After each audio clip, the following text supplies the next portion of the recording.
Unajua na ndoa tu ngiangai mobea kuma mtani wale kwa mtamtana wao ndio mama wangai. Huko lao mwana tu ngiangai mobea tena wakilao vile tena wataji wake. Ngai mwaji maana ni kanisa. Haleluya.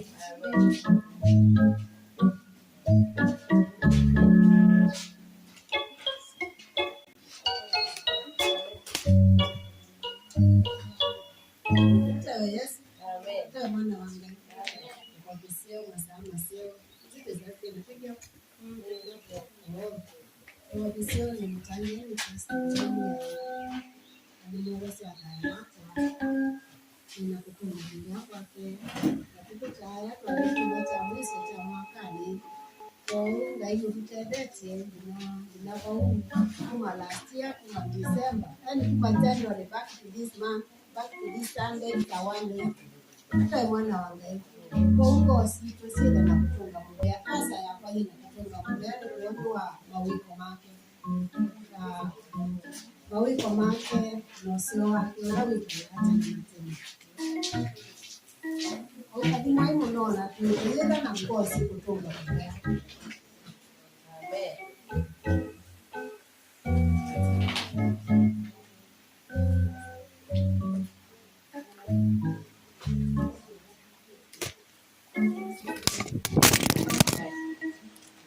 Twende na usherehekea kusema kwa Yesu Kristo. Twende sauti mudi ni pia na Christmas.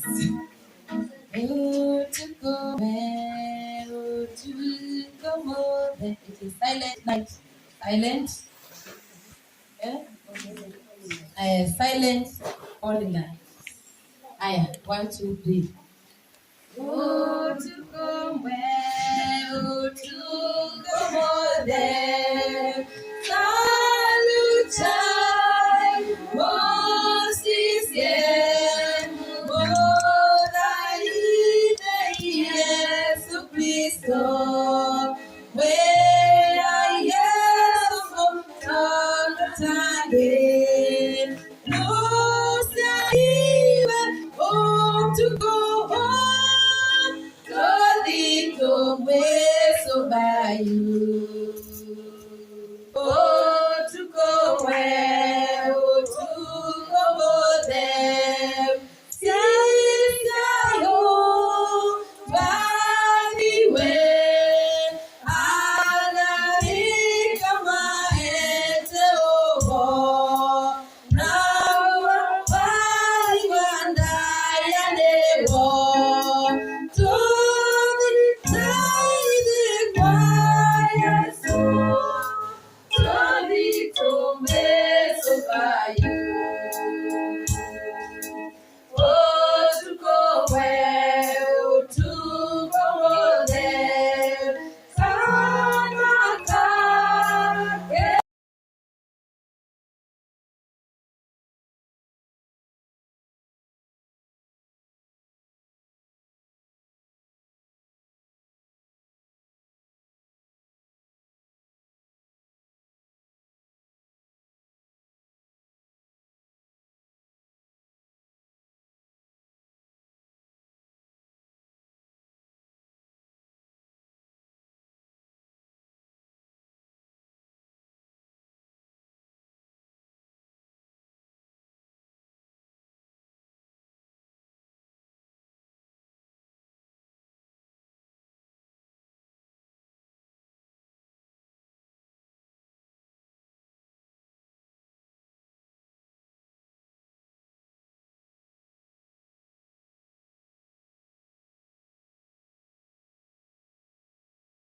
Yes,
wazee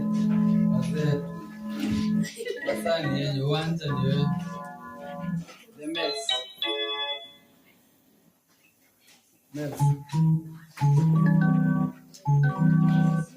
uwanja ndio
Basi tutaimba wimbo namba 116.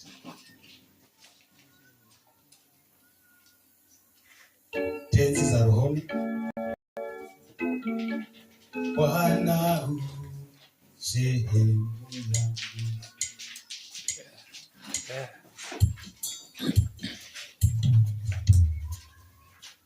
Bwana sehemu yangu, rafiki yangu wewe, katika safari yangu tatembea na wewe, pamoja na wewe, pamoja na wewe, katika safari yangu tatembea na wewe, mahali hapa sikutaka ili niheshimiwe, maana nikutema sana sawa sawa na wewe,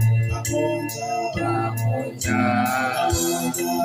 wewe, pamoja na wewe, ili nikutema sana sawa sawa na wewe, niongoze safari, utembee unichukue, mlangoni mwa mbinguni niingie na wewe, pamoja na wewe, pamoja na wewe, mlangoni mwa mbinguni niingie na wewe, pamoja na wewe, pamoja na wewe,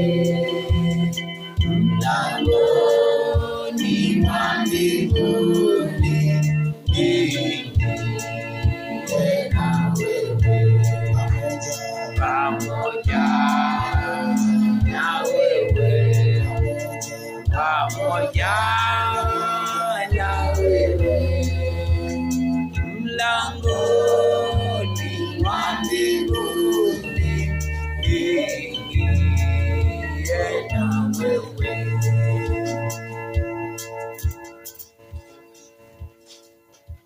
Makofi.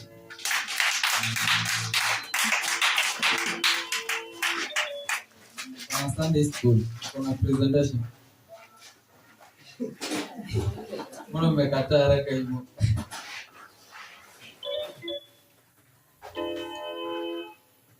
Kwanza ni wana youth sasa. Wana youth. Nangoja presentation.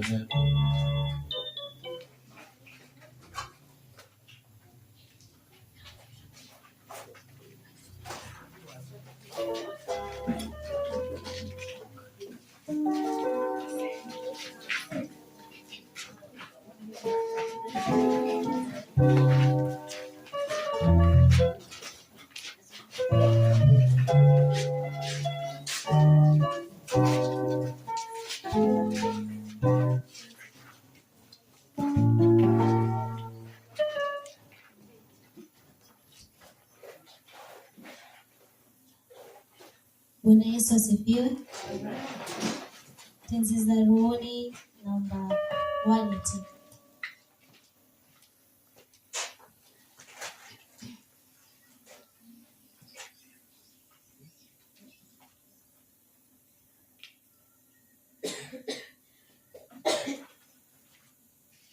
Ni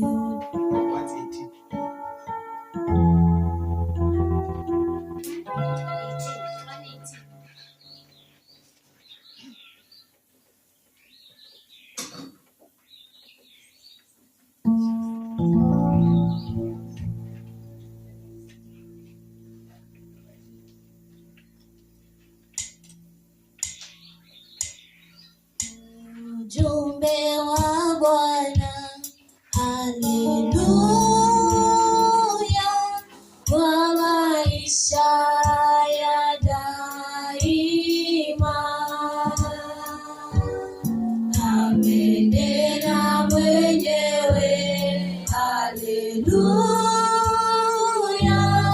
utaishi ukitazama. Tazama, ishi sasa, kumtazama Yesu. Amenena mwenyewe, haleluya, utaishi ukitazama. Ni ujumbe wa wema, haleluya, nawe shika rafiki yangu. Ni habari ya raha, haleluya, wenye kuitenda ni Mungu. Tazama, ishi sasa, kumtazama Yesu. Amenena mwenyewe, haleluya,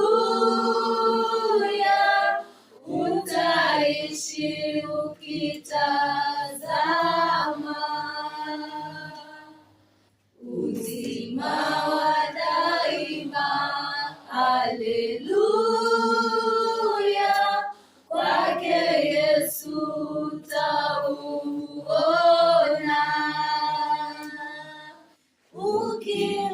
Ukimtazama tu, haleluya, wokovu uweke kwa Bwana. Tazama, ishi sasa, kumtazama Yesu. Amenena mwenyewe, haleluya, utaishi ukitazama.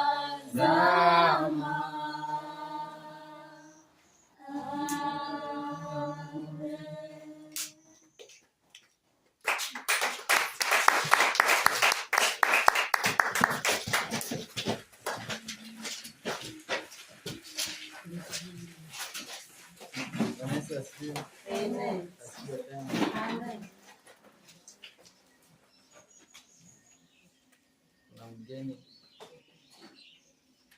Kuna mgeni.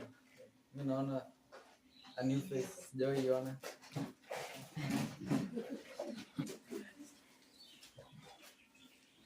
Mgeni anaweza kusalimia.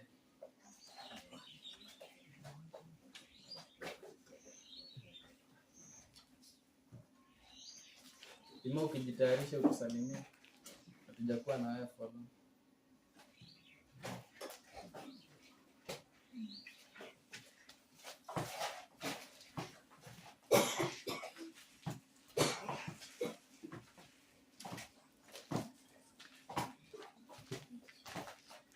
Hata iwe Yesu. Amen. Haleluya. Amen. Kwa majina naitwa David Mali. Ni mutangie Yesu ni ngai. Nimutumia na ndemweni ba. Hata iwe Yesu. Amen. Ndemweni ba. Pastor itwisene muno. Na shirika mowa. Na okie ku tabundi na kanumba libaye thio na mina wethia ene makwa toibata maimbita muthukumi athi sikukuni na neo nini gwa kwikala kwa bigekata bikoke hata Yesu. Amen. Kati wia wako ni wako ikala michi maoni onailite kuma kwatia nikana muthukumi oka nimuka oka au mundi kwasia na kwasia ngunia simwambia nukwata nie ndeikata ndeuka nani noka kuwa mandazi baba nikana niende kanisa na mbele kata Ambia. ya bidhilowa na mbele bingi yoba oba hata Yesu. Amen. Ina nyitegwa mulo kupata ni hapo mwenenyu ni mwasio na mwende nesa. Ngai endo mundu ule muthaitha ona winapata nake pastor na tuiye mwako tumine ina bina. Haleluya. Amen. Tukothela tumine na nyau Bina. Kindu chothe cia Ngai twende na kuimina na nyau Bina. na bina nundu musembi ebinda yonthe atendo mina wethe akitata ongelela speed nikana akamine withie pati kindu etia late ko nyende kumwe kwatisya kumina na bina mako ni tha kanisa ni wa Gospel Tabernacle kuya Ndumbeni, lakini kanisa tuzita Kalimbini ila na referent Timothy Mutala na ni diko ni kanisani. Haleluya. Amen. Amen. Na asante.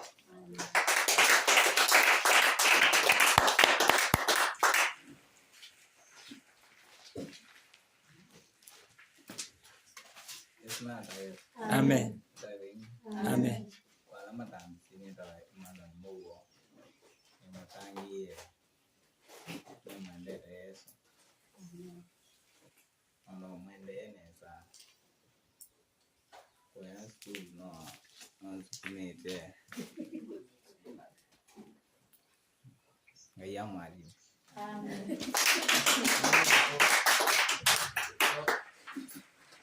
Nilikuwa nimesahau moja. Cameraman ni pastor bado kwanza ni wako tunakaribisha.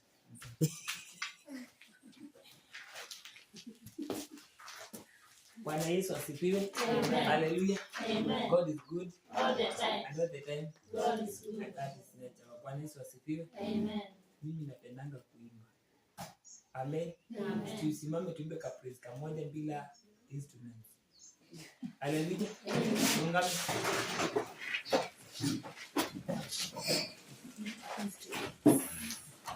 Piga makofi.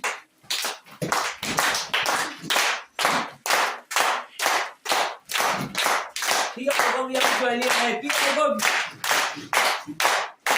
Hallelujah, tumwambie Bwana asante. Hallelujah, tumwambie Bwana asante. Hallelujah, tumwambie Bwana asante. Hallelujah, tumwambie Bwana asante. Hallelujah, tumwambie Bwana asante. Hallelujah, tumwambie Bwana asante. Hallelujah, tumwambie Bwana anaweza. Hallelujah, tumwambie Bwana asante. Hallelujah, tumwambie Bwana asante. Hallelujah, tumwambie Bwana asante. Yesu naburudika, mondani mwa Yesu naburudika. Mondani ya Yesu naburudika. Mondani ya Yesu naburudika. Nikiwa ndani ya Yesu naburudika. Mondani mwa Yesu naburudika. Mondani ya Yesu naburudika. Mondani ya mwa Yesu naburudika. Nikiwa ndani ya Yesu nafurahia. Nimo ndani mwa Yesu naburudika. Nimo ndani mwa Yesu naburudika. Nimo ndani mwa Yesu naburudika. Nikiwa ndani ya Yesu nafurahia. Nimo ndani mwa Yesu naburudika. Nimo ndani mwa Yesu naburudika. Nimo ndani mwa Yesu naburudika. Hallelujah. Bwana Yesu asifiwe. Tunaharibu time, nampenda Yesu. Hallelujah. Nilikuwa niende Nairobi jana, lakini mama akaniambia acha tuingie huku tushiriki pamoja. Nikamwambia nitaingia. Bwana Yesu asifiwe. So nafurahia kuwa hapa leo, si kawaida. Na nawaachia andiko hili. Crucify your bodies. Hallelujah. Amen. Tundika nini? Tukae chini. Tuweka chini. Tundika nini? Tundika mwili wako katika msalaba. Crucify your bodies at the cross. Yaani tundika mwili wako katika msalaba. Yesu anarudi. Bwana Yesu asifiwe. Imagine our forefathers walikufa wakiambiwa Yesu anarudi. Na kurudi kwa Yesu ni mara mbili. Kuna kurudi kwako, na kuna the main day and the world. Kuna kule kurudi kwako kama mtu, akuja kwako kama mtu. Amen. Amen. Hallelujah. Amen. Na anaporudi kwako kama mtu, how have you prepared yourself for the coming of Messiah? Atakaporudi kwako kama mtu, kwa sababu kuna siku ya Mungu na mtu, na kuna siku ya Mungu na dunia. Hallelujah. Amen. Ipo siku yako na Mungu. Await a day, it is for everyone. Lakini hii siku ya Mungu na dunia, kuna wale hawataipata, wale watakao kuwa wamekujiwa na Yesu. Hawa hawataipata. Itawapata wale watakao kuwa hai wakati huo. So, how have you prepared yourself for the coming of Jesus Christ? Umejiandaa aje? Akikuja kwako leo, utakuwa aje? Utakuwa mgeni wa nani? Bwana Yesu asifiwe.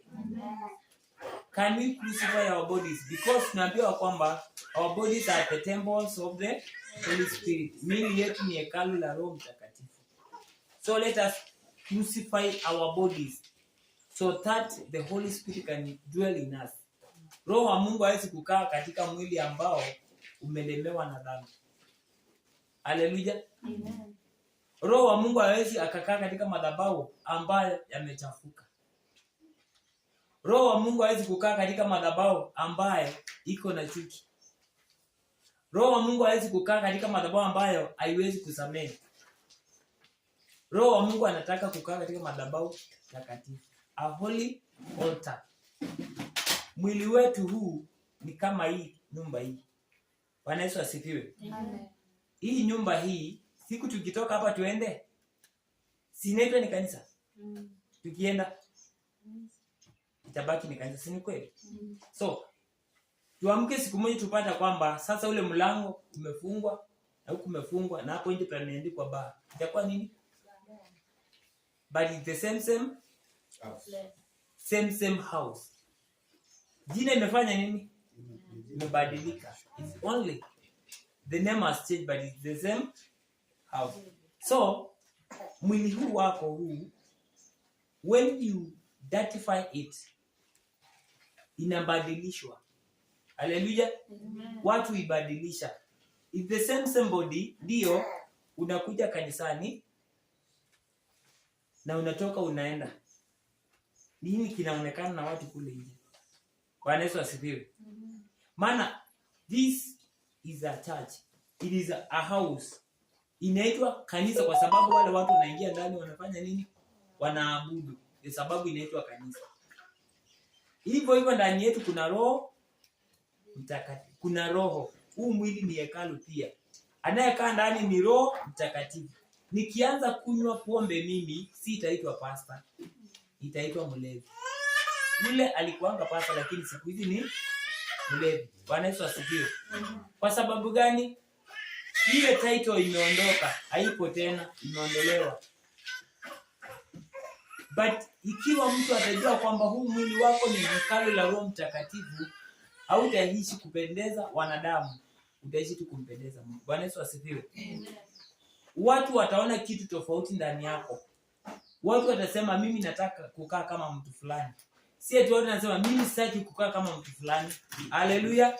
Pigia Yesu makofi mazuri kabisa. Kwa our bodies. Unajua kuna watu ambao wameokoka but they talk like unborn again people. Lazima tuzaliwe mara ya pili, tukue viumbe vipya. Bwana Yesu asifiwe.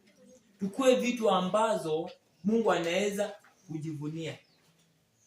Mungu akasema siku moja kwamba mimi nilipendezwa na Caleb kwa sababu alikuwa na roho tofauti.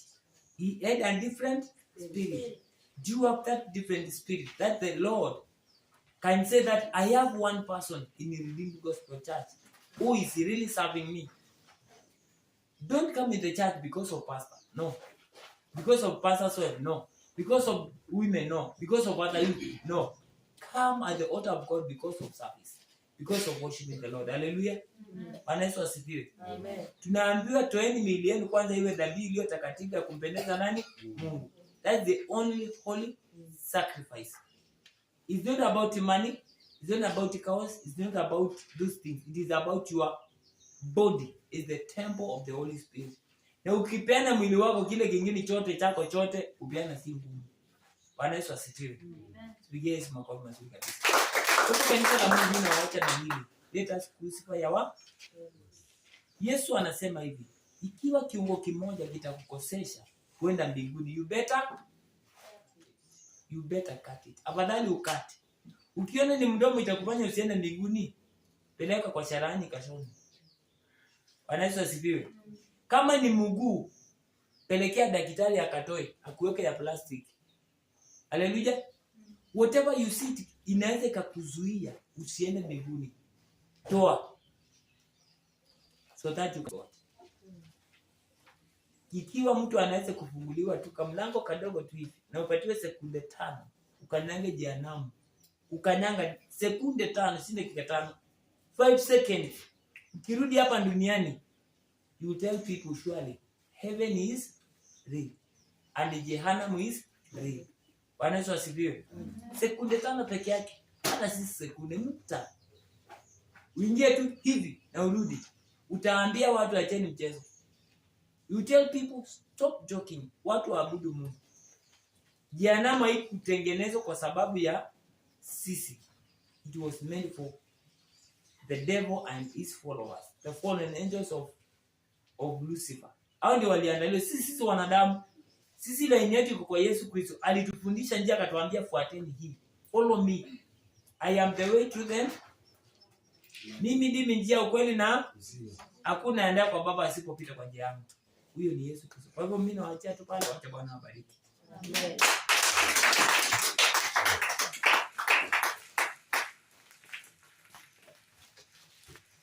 Bwana asifiwe. Amen. Praise and worship team.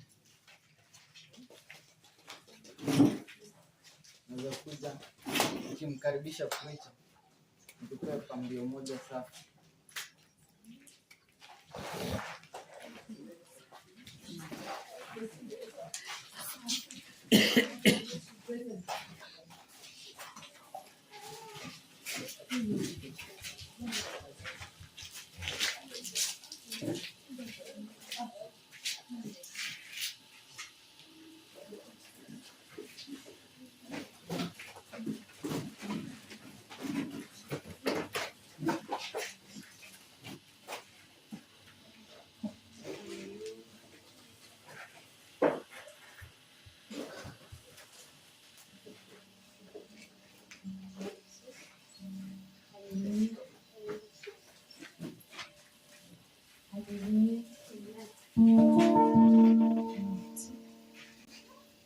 Haleluya.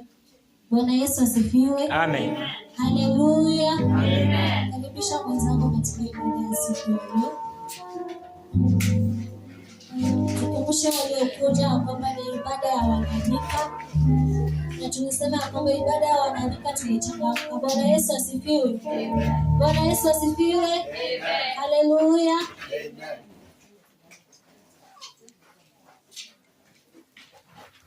Yesu wa baraka, Yesu wa baraka, Yesu wa baraka,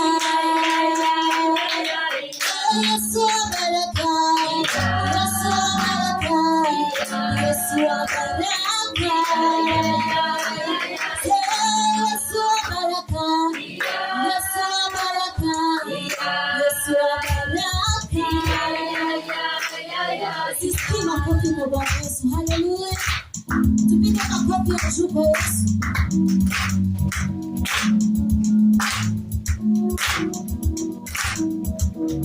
Yesu wa baraka, Yesu wa baraka, Yesu wa baraka,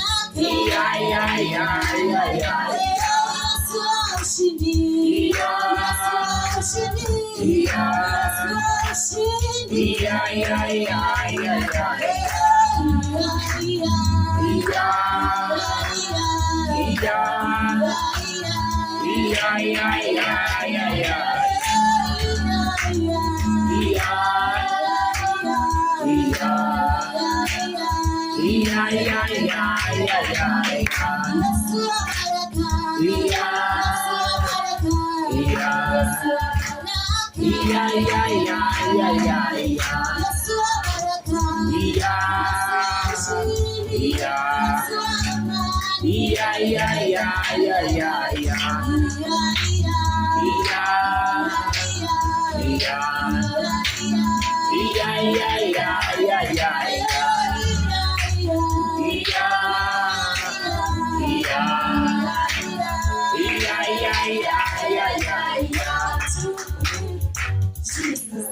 Haleluya. Nataka uchukue dakika moja mbili tuende mbele za Bwana. Mwambie Bwana neno ambalo litakuja katika madhabahu haya ya siku ya Kitaburia asubuhi. Mwambie Bwana kanene na moyo wako asubuhi. Usije ukaingia nyumba ya Bwana na kutoka vile ulivyokuja. Ninakuabudu Yesu, ninakuinua mfalme wa ajabu. Pokea sifa na utukufu Bwana, kunade kama wewe Bwana wa ajabu. Niomba Bwana ukanene na watu wako asubuhi ya jioni ya mfalme wa ajabu. Hata Bwana ukatume neno moja kwa ajili yetu mtakatifu wa watakatifu. Unganene na mioyo yetu mfalme wa ajabu. I worship you, Jesus, the Lord and King of Lord. There is no one else like you, Jehovah. You are only King of glory, you are only Jehovah Lord. Tunakuabudu, tunakuinua, hakuna aliye kama wewe Bwana wa ajabu. Pokea sifa na utukufu mtakatifu wa watakatifu. We worship you, Jesus. We worship you, Jehovah. In the mighty name of Jesus. In the mighty name of Jesus. We do pray, trust and believe. Amen, amen, amen, amen, amen.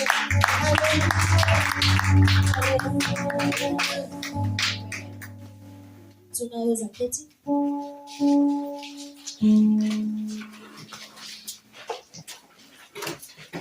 Praise Jesus. Praise the name of the living God. Amen. Hallelujah. Amen. Kama nilivyotangulia kusema, nilisema ya kwamba ni ibada ya wanarika, na nataka kushukuru yeyote ambaye participate in this. Thank you Kelvin for the programming. Umejaribu sana. Let's appreciate Kelvin please. Hallelujah.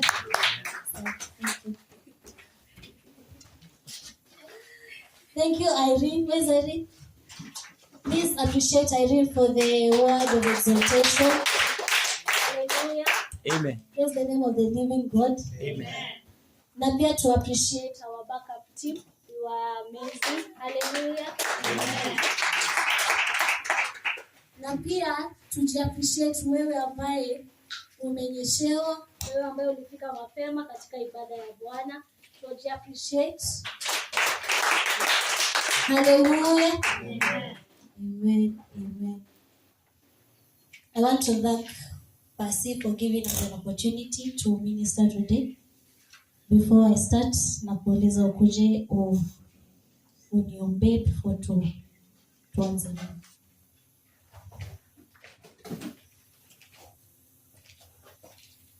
Basi tusimame. Simama tu kwa miguu yako. Inua mikono yako na uelekeze hapa. Baba, kwa jina la Yesu, wewe ndiwe unayewateua watumishi wako kukutumikia. Na kushukuru kwa sababu ya chombo hiki kidhaifu ambacho Bwana unakwenda kukitumia. Ni wewe Mungu uliyemwona Nathanaeli akiwa bado ameketi chini ya mkuyu. Bwana, ulimuona dada huyu kwamba anaweza kutumika madhabahuni mwako, ewe mfalme. Ninamkabidhi mikononi mwako Yesu, ili Bwana utie maneno yako katika kinywa chake na moyo wake. Anointing ya Mungu iwe juu ya maisha yake. Bwana, umpake upya. Bwana, umpake upya kwa utukufu wa jina lako. Twakwenda kupokea neno litakalotoka kwako kupitia kinywani mwake. Mungu wetu na Baba yetu, namuweka mikononi mwako. Upako wa kiungu wa kuhubiri uwe juu ya maisha yake. Bwana, Roho Mtakatifu amuongoze na amsaidie. Kwa jina la Yesu tunaomba. Amen. Amen. Pokea upako wa kuhubiri. Amen.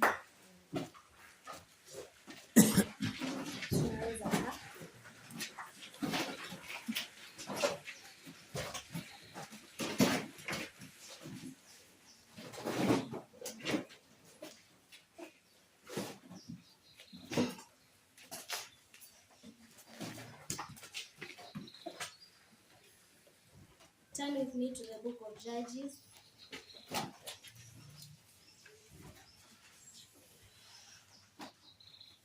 Judges chapter 6.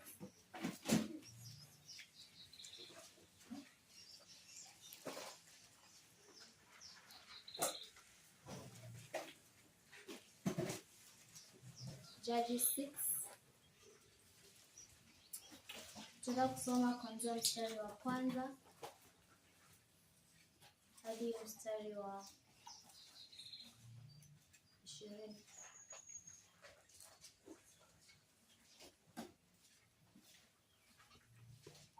Tumefika? Now this chapter talks about this man of God, Gideon. Pengine tumesikia kuhusu Gideoni. And Gideon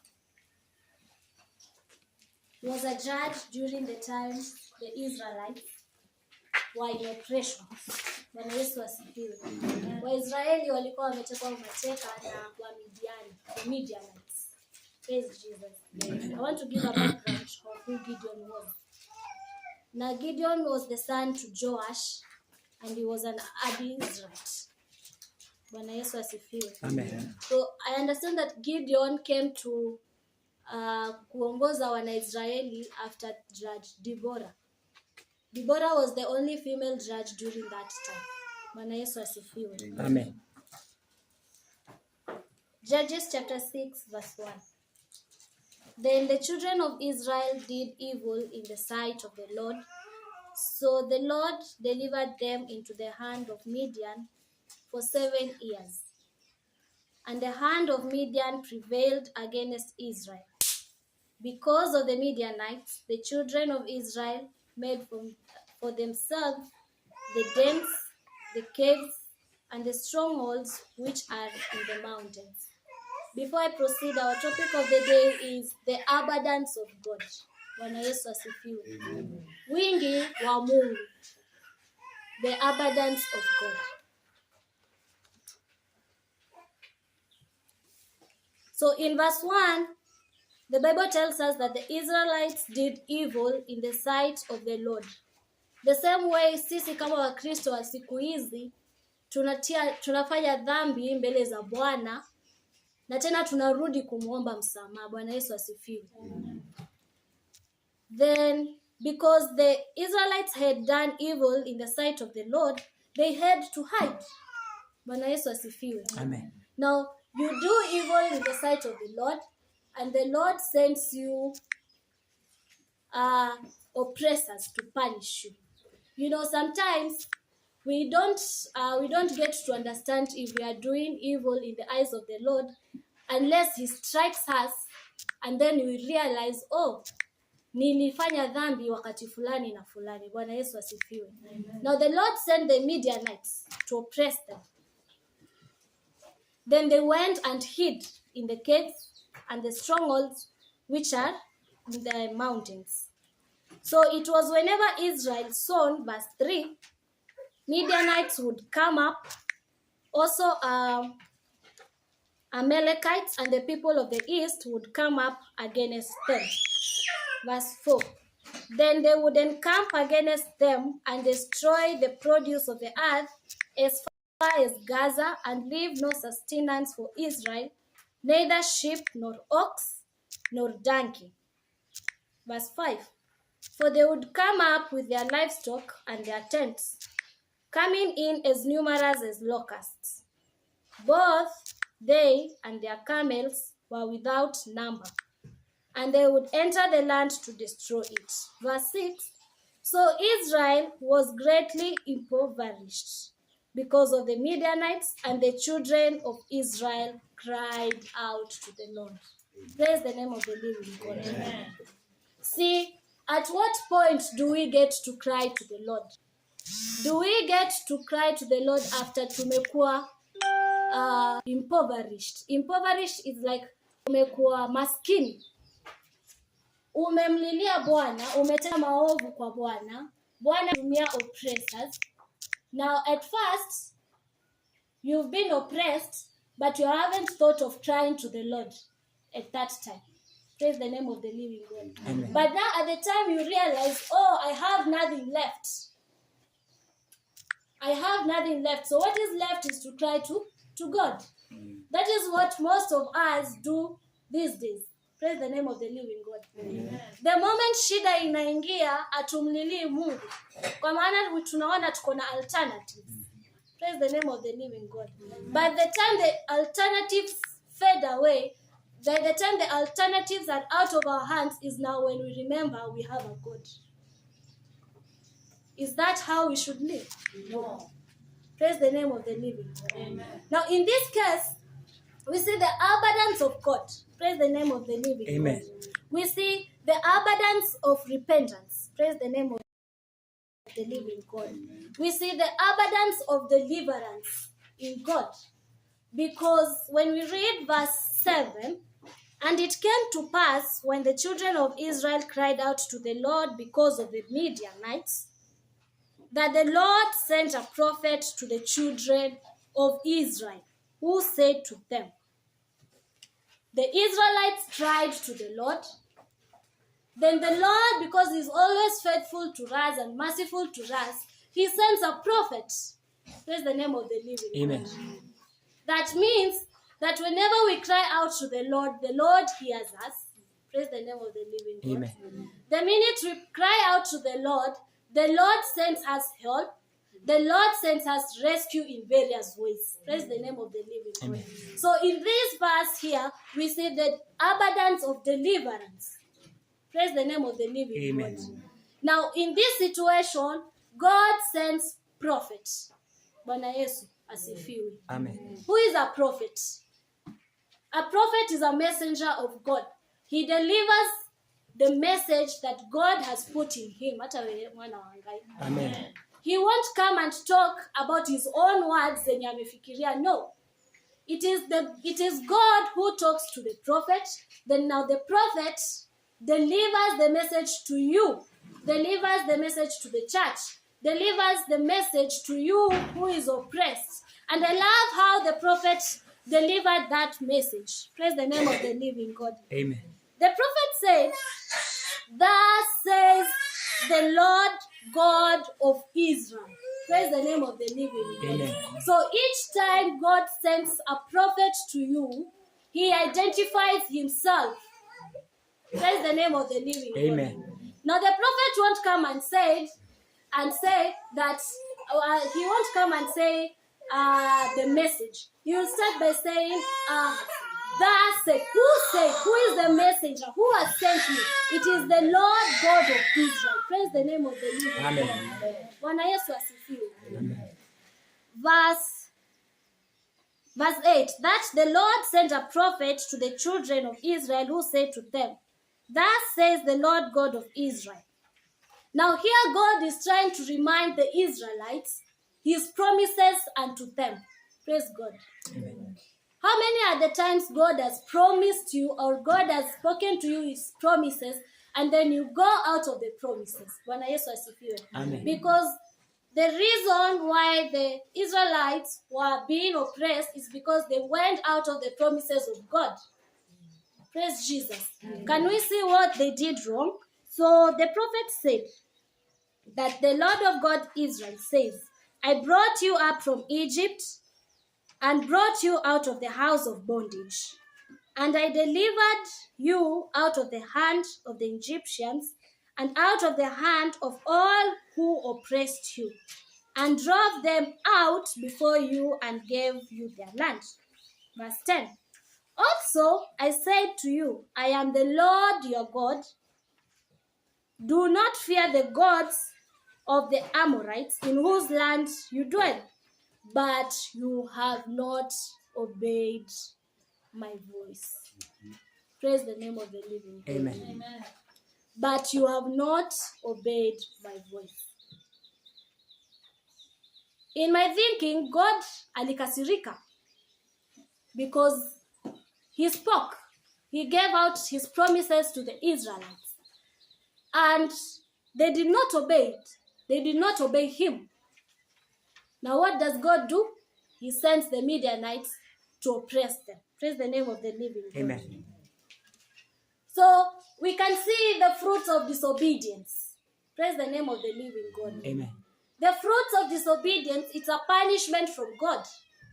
Praise the name of the living God. Punishment from God if we do not obey his voice. Bwana Yesu asifiwe. Amen. So we should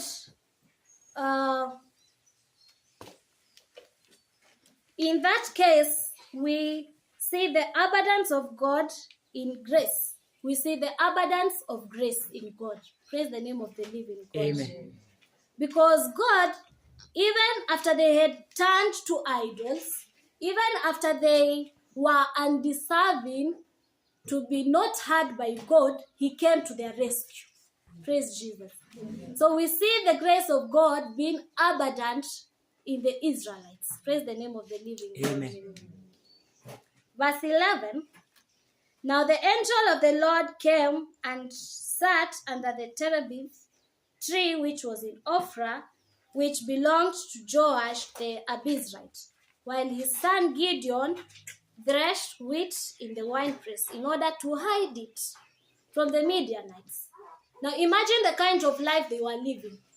This person is threshing wine to hide. Praise the name of the living God. Amen. Because they are not in a free world. They are not in a free space. They have to hide whatever they are. That's why they went and lived in the mountains and in the caves. Praise the name of the living God. Amen. And the angel of the Lord appeared to him.